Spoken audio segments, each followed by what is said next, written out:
Hey everyone, my name is Sean Cecil from the Oculus Institute, and today I'm going to teach you the biggest pitfall to potential freelancers. Awesome everyone, so this is the second video in my three-part little mini series on freelancing. And in the last video, I showed you guys the key to success. I gave you the one thing that you need to do to be really successful freelancing. When I looked at my clients who had been successful and the few that were struggling, this was the one thing where every client who was successful did it. Every client who is struggling didn't. Today, I'm gonna give you the opposite. I'm gonna give you the one pitfall where every time somebody does this, I see them fail. And you know, the two are somewhat connected, but every single person I've ever seen who has gone into freelancing half-hearted has struggled and has not gotten any significant amount of work, and normally none at all. What does half-hearted freelancing look like? Well, one thing is it looks like taking a week to do 10 proposals when you can do 10 proposals in a day, right? That's one way that it takes, because it's like, oh, well, I got to do something, so I'm going to do a little bit of work, but you're not, hey, listen, how can I finish this quickly? How can I push myself forward? You don't have that voice in the back of your head kind of cheering you on, like saying, how can I be better about this? You're like, well, I guess I got to do it, so I'm going to go do something, right? That's a recipe for procrastination. And in freelancing, where you have to be really disciplined because no one's bringing you work, you have to go get your own work, you've got to be hungry. You've got to be ready to go out on the hunt. If you're half-hearted, you're not going to go out on the hunt until financially you're in a place of scarcity, and then you're going to have that hanging over your head, which is going to make your sales suck. So, you have to go in with that level of initiative. You have to go in with that level of hunger. Another thing that half-hearted freelancing will cause is it will cause when you're putting together your proposals to somebody, it will cause it to be really, really, really cookie cutter. So if you're like, oh, well, I've just got to get this proposal done, then, you're probably going to start to copy paste stuff from other proposals. You're going to make all the most minimum modifications, and it's going to be like, oh, well, check the box, I sent a proposal. Check the box, I sent another proposal.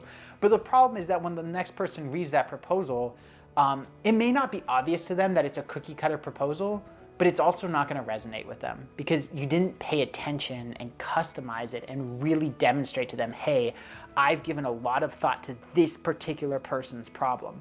And the truth is that, in freelancing, if you want to get freelance work, the person that you're talking to, the client, has to feel understood. They have to feel heard.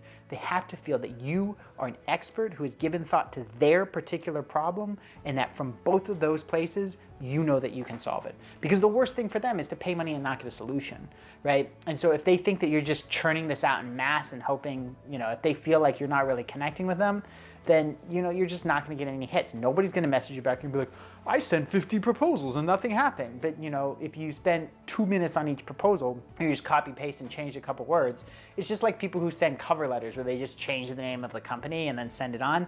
Those things go straight in the trash.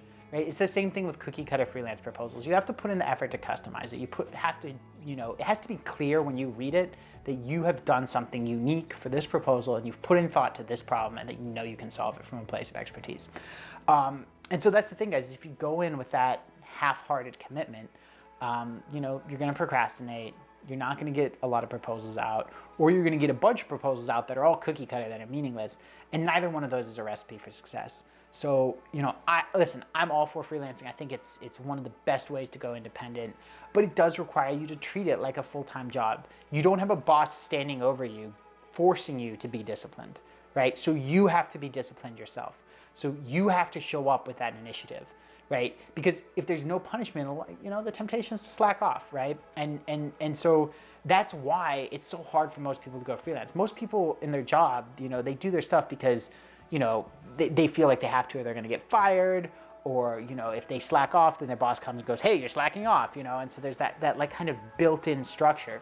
With freelancing, you have to create your own structure, and to do that, you've got to do it from a place of initiative and a place of hunger.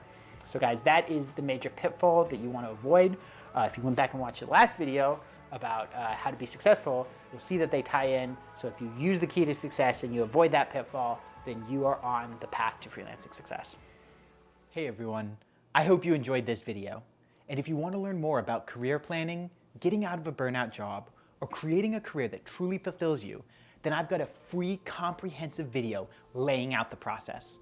All you need to do is go to the link below, www.oculusinstitute.com/workshop, and sign up to get access to the free presentation. See you on the other side.